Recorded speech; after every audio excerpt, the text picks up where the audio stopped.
പിന്നെ ആ ഡോണറിന്റെ കേസ്, എന്തിനു ഡോണർ വന്നു? എനിക്കും അത് തന്നെ ചോദിക്കാനുള്ളത്. എന്തിനാണ് ആ ഡോണർ വന്നത്? ഇത്രയും ലക്ഷം രൂപ കൊടുത്തിട്ട് ഒരു ഡോണറിന്റെ വെക്കേണ്ട കാര്യം എന്തായിരുന്നു? ലിവർ കൊടുക്കാൻ പറ്റുന്ന കുറേ ആൾക്കാരുണ്ടായിരുന്നു. അതുപോലെ തന്നെ ഞാൻ ലിവർ കൊടുക്കാൻ റെഡിയായിരുന്നു. അങ്ങനെ കൊടുക്കാൻ റെഡിയായിരുന്നു എന്ന് പറഞ്ഞതിൻ്റെ തെളിവ് എനിക്ക് ഉണ്ട്. പക്ഷെ അതെന്തുകൊണ്ട് മേടിച്ചില്ല? അതെന്തുകൊണ്ട് ഇത് ലിവർ ടെസ്റ്റ് ചെയ്തില്ല? മാച്ചിങ് ആണോ എന്ന് ടെസ്റ്റ് ചെയ്തില്ല? പ്രേമിക്കുന്ന ടൈമിൽ എൻ്റെ ബ്ലഡ് ഗ്രൂപ്പ് അടക്കം ചോദിച്ചിട്ടുണ്ട്. അപ്പോൾ സെയിം ആണെന്ന് കണ്ടപ്പോൾ നമ്മൾ സെയിം ബ്ലഡ് ഗ്രൂപ്പാന്ന്. അതുപോലെ തന്നെ വേറെ പെൺകുട്ടിയോട്, ആളുടെ പേര് ഞാൻ ഇപ്പോഴും പറയാൻ ആഗ്രഹിക്കുന്നില്ല, ഞങ്ങൾ പ്രേമിക്കുന്ന ടൈമിൽ തന്നെ പുള്ളി വേറൊരാളുടെ കൂടെയാണ് താമസിച്ചിരുന്നത്. എന്നോട് അത് ഒരു സെർവൻ്റാണെന്നാണ് എന്നോട് പറഞ്ഞിട്ടുണ്ടായിരുന്നത്.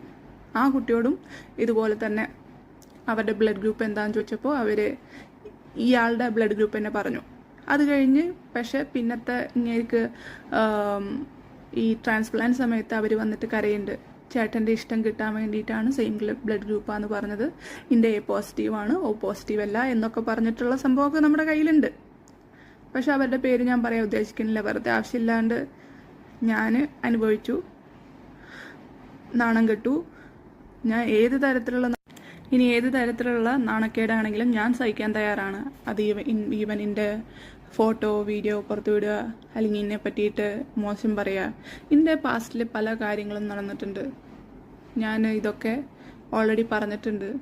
അപ്പോൾ പറഞ്ഞപ്പോൾ പുള്ളി പറഞ്ഞത് ദൈവം തന്നതാണ് നിന്നെ എൻ്റെ കയ്യിൽ, ഞാനും ഈ സിറ്റുവേഷനിലൂടെ ഒക്കെ കടന്നു പോയിട്ടുള്ള ആളാണ്, നിന്നെ എന്നെക്കാളും നന്നായിട്ട് മനസ്സിലാക്കാൻ വേറെ ആളും പറ്റില്ല എന്ന് പറഞ്ഞപ്പോൾ ഇത്രയും നല്ല ആൾക്കാരൊക്കെ ഉണ്ടോ എന്ന് ഞാൻ വിചാരിച്ചു.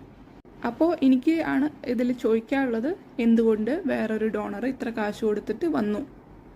അതുപോലെ തന്നെ അവരുടെ വീട്ടുകാർ സ്വന്തം ഇണകളോ അല്ലെങ്കിൽ വരേണ്ട ആൾക്കാരൊന്നും വന്ന് സൈൻ ചെയ്യാണ്ട് ഒരു റിലേഷൻ മറന്നിട്ടുള്ള ആൾക്കാർ വന്ന് സൈൻ ചെയ്തത് ഇത്രയ്ക്ക് വിലയുള്ളൂ.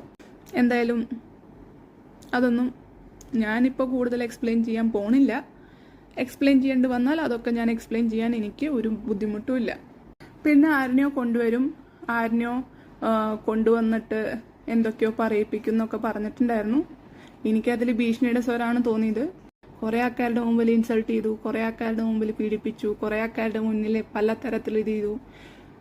ഫിസിക്കൽ അബ്യൂസ് ഉണ്ടായി, മെൻ്റൽ അബ്യൂസ് ഉണ്ടായി, എന്താ പറയുക, ലിറ്ററലി യൂസ് ചെയ്തു.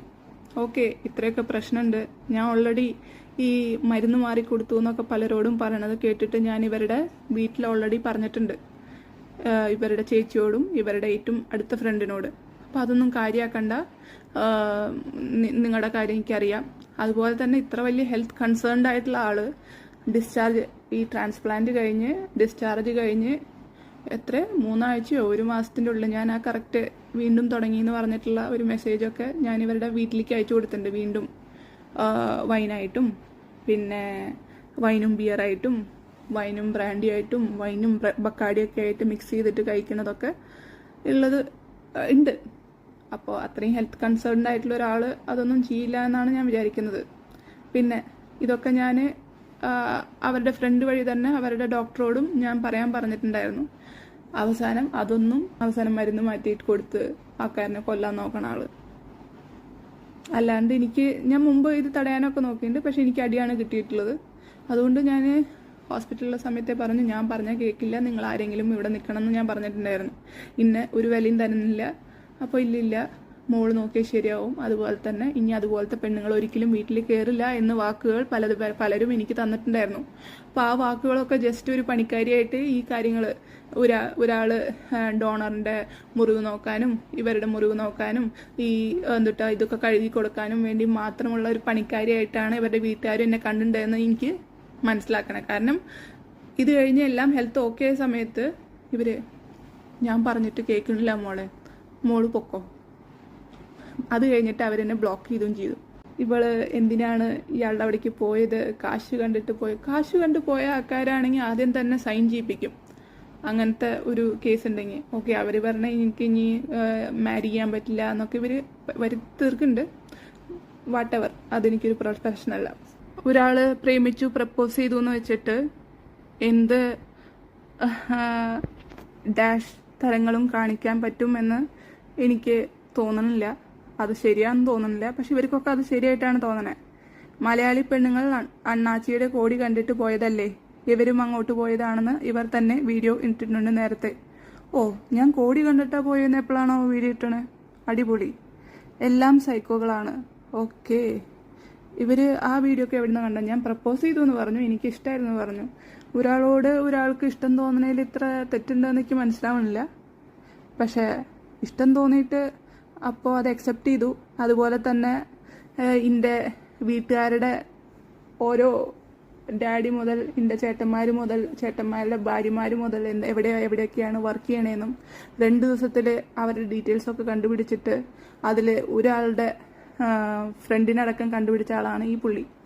അത് കഴിഞ്ഞപ്പോൾ പ്രപ്പോസൽ ഏകദേശം ഓക്കെ ആയ പോലത്തെ ആളാണ്. അതായത് വീട്ടിൽ ഇത്ര മാത്രം പ്രൊഫസർമാരുണ്ട്, ഇത്രമാത്രം ഡോക്ടർമാരുണ്ട്, ഇതൊക്കെ. അപ്പം ഒരു ഇഷ്ടമില്ലാത്ത ആൾക്കാർ ഇതൊക്കെ അന്വേഷിക്കേണ്ട കാര്യം എന്താണ്? അതെനിക്ക് മനസ്സിലാവണില്ല. അത്ര നേരം ഞാൻ എൻ്റെ മോൾക്ക് വേണ്ടി ജീവിക്കുന്ന ആളെന്ന് പറഞ്ഞ ആള് ഒറ്റ ദിവസം കൊണ്ട് പെട്ടെന്ന് മാറിയത് എന്താണെന്ന് എനിക്കറിയില്ല, ഈ വീട്ടിലത്തെ ഹിസ്റ്ററി ഒക്കെ കണ്ടപ്പോൾ. അതുപോലെ തന്നെ എൻ്റെ കഥകൾ മൊത്തം ലിസൺ ചെയ്തു. 8 മാസം ഞങ്ങൾ ഫോണിലൂടെ സംസാരിച്ചിട്ടും ഇത് ചെയ്തിട്ടൊക്കെയാണ് ഈ ഒരു ഇറങ്ങിപ്പോക്ക് നടക്കുന്നത്. പ്രേമിക്കണത് ഇത്ര വലിയ കുറ്റമായിട്ട് എനിക്ക് തോന്നിയിട്ടില്ല. പിന്നെ സെയിം ആള് വേറൊരു കമന്റാണ്. 2 കല്യാണം കഴിച്ച ഒരു സൈക്കോയുടെ FB പോസ്റ്റ് കണ്ടിട്ട് പ്രണയം തോന്നി അങ്ങോട്ട് ചെന്ന് ചോദിച്ചു വാങ്ങിയ പണിയുടെ കൂലിയല്ലേ ഇപ്പോൾ കിട്ടിയത്. ഡോക്ടറാണ്, വിവരമില്ല. വെല്ലോന്റെയും കോടിയും ഗ്ലാമറും കാണുമ്പോൾ ഓടിപ്പോയാൽ ഇങ്ങനെയാണ്. ബുദ്ധിയുള്ള ആണുങ്ങൾ ഓർ പെണ്ണുങ്ങൾ പ്രൂഫ് ഉണ്ടാക്കി വെക്കും. ഇനിയും അയാൾ തിരിച്ചെടുത്ത് എന്ന് പ്രൂഫുണ്ടോ? എങ്കിൽ രക്ഷപ്പെട്ടു. ഭർത്താവ് മോശമായി പെരുമാറി ജീവിക്കാൻ ബുദ്ധിമുട്ടാണേ. അങ്ങനെ പറഞ്ഞിട്ട് കുറേ സാധനമൊക്കെ ഇട്ടുണ്ട്. അതൊക്കെ കൂടുതൽ എക്സ്പ്ലെയിൻ ചെയ്യാൻ എനിക്ക് വയ്യ. ഇതൊക്കെ സെയിം കമന്റ്. ഒരാൾ തന്നെ വീണ്ടും വീണ്ടും ഓക്കെ, ഒരാൾക്കൊരു വീഡിയോ കാണുമ്പോൾ അത് എതിർപ്പുണ്ടാവുമ്പോൾ ഒരു തവണയൊക്കെ ഓക്കെ ഇങ്ങനെയാണ് അങ്ങനെയാണ് എന്നൊക്കെ ആൾക്കാരുടെ അഭിപ്രായം പറയണത് നോർമലാണ്. അത് ചിലപ്പോൾ അവരുടെ മെന്റാലിറ്റി, അവർ അനുഭവിച്ച ജീവിതത്തിലുള്ള പാഠങ്ങളൊക്കെ വെച്ചിട്ട് പറയുന്നതായിരിക്കും, അല്ലെങ്കിൽ അവർ കണ്ടിട്ടുള്ള ആൾക്കാരുടെ സ്വഭാവം വെച്ചിട്ട് അവർ എഴുതണമായിരിക്കും. പക്ഷെ വീണ്ടും വീണ്ടും ഒരേ ആൾക്കാർ തന്നെ, അതിൻ്റെ അടിയിൽ വന്ന ആള് സെയിം ഞാൻ മുമ്പ് പറഞ്ഞിട്ടുള്ള അതേ ആൾ തന്നെയാണ് വീണ്ടും കമന്റ് ഇട്ടോണേ. അവർ രണ്ടുപേരും ജോഡിയായിട്ടാണ് കമന്റ് ഇട്ടുകൊണ്ടിരിക്കണേ. അവര് അറിയില്ല ആര് പറഞ്ഞിട്ടിരുന്നാണ്, ഇന്നെ പ്രൊവോക്ക് ചെയ്യാൻ വേണ്ടിയിട്ടിരുന്നാണോ എന്ന് എനിക്കറിയില്ല. കാരണം ഇതിൽ ഇന്നെ പറ്റിയിട്ട് കസ്തൂരിക്ക് അറിയണ പോലത്തെ ഡീറ്റെയിൽസ്, ഇന്നെ പറ്റി മോശം പറയണ ഡീറ്റെയിൽസ് ഒന്നും ഇവർ പറഞ്ഞിട്ടില്ല. ഇത് സാധാ ആൾക്കാർ ഇടുന്ന പോലത്തെ ഇന്നെ പ്രൊവോക്ക് ചെയ്യണ പോലത്തെ കമന്റ്സുകളാണ്. എന്നിരുന്നാലും അങ്ങനത്തെ കമന്റ്സുകളും വരുന്നുണ്ട് എന്ന് കാണിക്കാൻ വേണ്ടിയിട്ടാണ് ഈ ഒരു കമന്റുകൾ കാണിച്ചത്. ഓക്കെ, എനിക്ക് ഈ കമന്റ് ഭയങ്കര അത്ഭുതമായി. ഒരാൾ വന്നിട്ട് ഇത്രയൊക്കെ പറഞ്ഞിട്ട് ആദ്യം തെറ്റ് വേറെ ആളുടെ ഭാഗത്തു നിന്നും, ഇപ്പൊ ഞാൻ ഇതൊക്കെ പറഞ്ഞപ്പോൾ തെറ്റ് ഓക്കെ പഴയ ഭാര്യമാരുടെ കൂട്ടം, അത് തന്നെ എനിക്കെന്തൊരു കോമഡി പോലെ തോന്നി. ചേർന്ന് ചിലതൊക്കെ പ്ലാൻ ചെയ്തിട്ടുണ്ട് എന്ന് പല ഘട്ടത്തിൽ തോന്നി. പിന്നെ എനിക്കൊന്നാ പറയാനുള്ളൂ, എനിക്ക് നീതി കിട്ടും എന്നെനിക്ക് തോന്നുന്നില്ല. മാത്രമല്ല എൻ്റെ പേരിൽ കേസ് വരും എന്നെനിക്ക് നന്നായിട്ട് തോന്നുന്നുണ്ട്.